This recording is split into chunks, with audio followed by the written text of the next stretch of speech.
What's up everyone, Coach Dylan here. I'm just going to walk you through the single leg hip thigh that we did this week, just to help you with some setups, some coaching cues, and things you're looking for when performing the exercise, right? So obviously first one being the setup. So obviously guys, we did this with our shoulders on the box.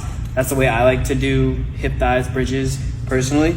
So when you set up, I want you to have your shoulder blades on the box. So if you're setting up where it's just kind of like the top of the shoulders on the box, you're going to find it a lot harder to actually push down and get your hips up, and you're going to feel like you're falling off the box most of the time. So I like to tell people have at least your shoulder blades on that box to help you drive those hips up and through. All right, so that's when you get set up. Just bring yourself down.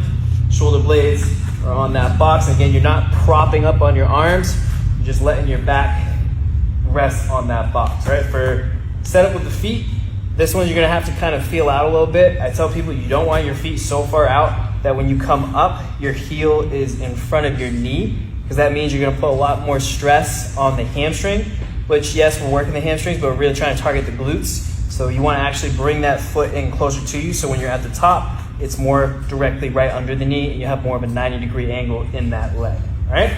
So once you get your foot set up in your position, brace in the core, your hips are going down because gravity's pulling those hips down. So now you're in hip flexion here, and we're trying to get up into hip extension. So we're driving up and through, full hip extension, squeezing the glutes. So there should be a straight line from your knee to your hip to your shoulders here in that position, and then control right back down. So that's two leg hip thigh. So if we're doing single leg hip thigh, kind of want to bring that foot in a little bit, whichever one you're pressing in, and then it's the same thing. Just drive through that hip or that heel, get those hips up, squeeze the glute, control back down. Again, pushing through that heel, getting up, control down.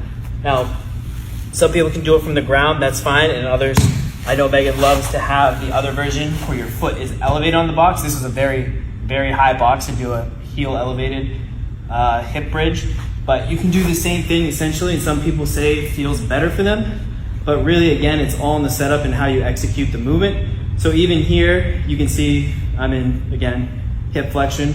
So the goal here is to get all the way up into hip extension.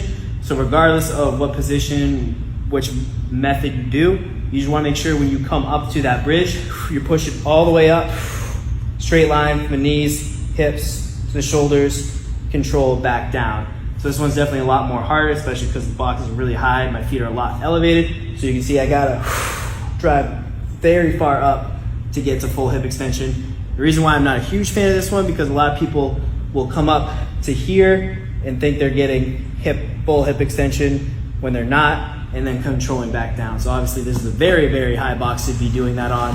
But even so, the goal is to get all the way through to hip extension so you can squeeze your glutes on those, all right? So hope this helps.